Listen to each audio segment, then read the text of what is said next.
வணக்கம். Artificial intelligence அதாவது ஏஐனா என்னன்னு பேசும்போது கம்ப்யூட்டர்ஸ் உதாரணங்களிலிருந்து கத்துக்குதுன்னு நம்ம எல்லாருக்குமே தெரியும். ஆனா அந்த கத்துக்கிற விஷயம் நிஜமாவே எப்படி நடக்குது? வாங்க அத பத்தி தான் இப்ப நம்ம பார்க்க போறோம்.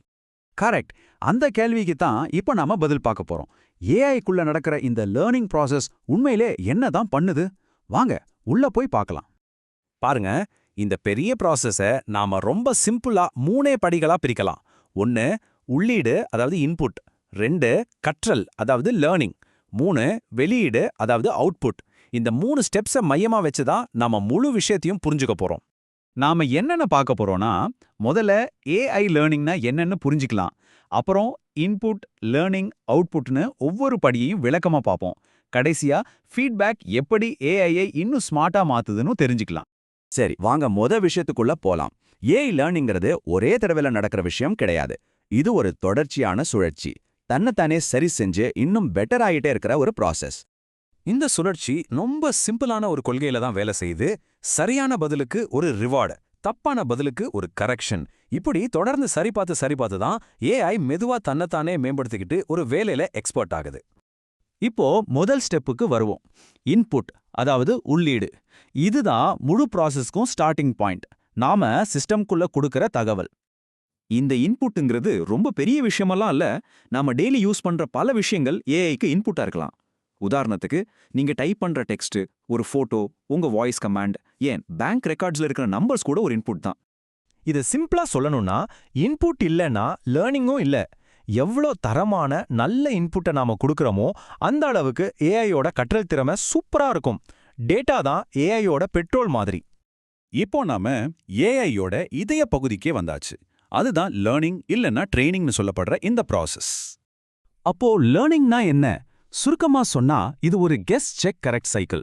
ஏஐ ஒரு உதாரணத்தை பார்க்கும், ஒரு யூகத்தை சொல்லும், அது சரியான செக் பண்ணும், தப்பா இருந்தா தன்னைத்தானே சரி செஞ்சுக்கும். இந்த ஒரு சின்ன விஷயம் லட்சக்கணக்கான ஏன் கோடிக்கணக்கான தடவை திரும்ப திரும்ப நடக்கும்போது தான் ஏஐ ஒரு விஷயத்த முழுசா கத்துக்குது.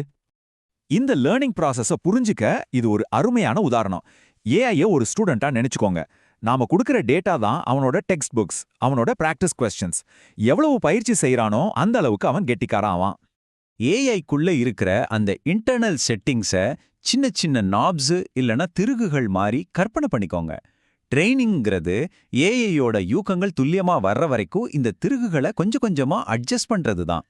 ஒரு உதாரணத்துக்கு, பூனைகளை கண்டுபிடிக்க ஒரு ஏஐக்கு நம்ம ட்ரெயின் பண்றோம்னு வைங்க. அது ஒரு போட்டோவை பார்த்து இது பூனையான்னு கெஸ் பண்ணும். ஆரம்பத்துல தப்பா சொல்லலாம். ஒவ்வொரு தடவை தப்பு பண்ணும்போதும் உள்ள இருக்கிற அந்த திருகுகள் மெதுவா சரி செய்யப்படும். ஆயிரக்கணக்கான போட்டோக்களை பார்த்ததுக்கு அப்புறம் அது பூனைகளை ரொம்ப துல்லியமா கண்டுபிடிக்க ஆரம்பிச்சிடும். சரி, ஏஐ டேட்டாவை வாங்கி அதுல இருந்து கத்துக்குச்சு. அடுத்து என்ன நடக்கும்? இப்போ நம்ம 3வது ஸ்டெப்புக்கு வரோம். அவுட்புட். இதுதான் அந்த முழு லேர்னிங் ப்ராசஸோட ஃபைனல் ரிசல்ட். இந்த அவுட்புட் பல வடிவத்துல இருக்கலாம். இந்த இமெயில் ஸ்பேம் அப்படின்னு சொல்றது, ஒரு பொருளோட விலையை கணிக்கிறது, ஒரு கேள்விக்கு பதில் சொல்றது, இல்லனா புதுசா ஒரு படம், மியூசிக் உருவாக்குறதுன்னு பலவிதமா அதோட வெளியீடு இருக்கலாம். பயிற்சி எடுத்த ஏஐ எப்படி இவ்ளோ வேகமா ஒரு ரிசல்ட் கொடுக்குதுன்னு புரிஞ்சுக்க இந்த உதாரணம் கரெக்டா இருக்கும். ஒரு அனுபவம் வாய்ந்த டாக்டர் பல வருஷ பயிற்சியால ஒரு நோயாளிய பார்த்த உடனே எப்படி டக்குன்னு ஒரு முடிவுக்கு வர்றாரோ அதே மாதிரி தான் ஏஐயும் வேலை செய்யுது. இப்போ இந்த முழு சைக்கிளையும் கம்ப்ளீட் பண்ற ஒரு முக்கியமான விஷயத்த பார்க்க போறோம். அதுதான் ஃபீட்பேக். இதுதான் ஏஐய தொடர்ந்து இன்னும் பெட்டரா ஆக்கிக்கிட்டே இருக்கு. அப்போ நம்மளோட 3 ஸ்டெப் மாடல் இப்போ 4 ஸ்டெப்பா மாறுது. இன்புட், லேர்னிங், அவுட்புட்டுக்கு அப்புறம் ஃபீட்பேக் சேருது. இந்த ஃபீட்பேக் தான் அடுத்த தடவை இன்னும் சிறப்பா கத்துக்க ஏஐக்கு ஹெல்ப் பண்ணுது. இத நம்ம வாழ்க்கையில இருந்து ஒரு உதாரணத்தோட புரிஞ்சுக்கலாம். உங்க போட்டோ ஆப், நீங்க உங்க ஃப்ரெண்ட்ஸை போட்டோல டேக் பண்றீங்க இல்லையா, அதுதான் இன்புட். அந்த ஆப் அந்த முகங்களை எல்லாம் படிச்சு கத்துக்கிறது லேர்னிங். அப்புறம் அதுவே ஆட்டோமேட்டிக்கா முகங்களை அடையாளம் கண்டு குரூப் பண்றது அவுட்புட். ஒருவேளை அதை யாரையாவது தப்பா டேக் பண்ணா நீங்க அதை சரி பண்ணுவீங்க இல்லையா, அதுதான் ஃபீட்பேக். இந்த திருத்தம் அடுத்த தடவை அந்த ஆப் இன்னும் துல்லியமா வேலை செய்ய உதவும். ஆக ஏஐங்கிறது ஏதோ மந்திரமோ மாயாஜாலமோ கிடையாது. அது தொடர்ச்சியான பயிற்சி, தப்புகளை சரி செஞ்சுக்கிறது, அப்புறம் தன்னைத்தானே மேம்படுத்திக்கிறதுன்னு ஒரு சிம்பிளான சுழற்சி தான். இந்த விளக்கத்தை பார்த்த உங்கள் எல்லோருக்கும் மிக்க நன்றி. நம்ம சேனலான நாலேஜ் ஈக்விட்டி பார்ட்னர்ஸ்ல உங்க அன்றாட வாழ்க்கைய இன்னும் சிறப்பா திறமையா மாத்திக்க உதவுற பல நடைமுறை அறிவை பகிர்ந்துக்கிறோம். எங்களோட இந்த முயற்சி உங்களுக்கு பிடிச்சிருந்தா மறக்காம நாலேஜ் ஈக்விட்டி பார்ட்னர்ஸ்க்கு சப்ஸ்கிரைப் பண்ணுங்க.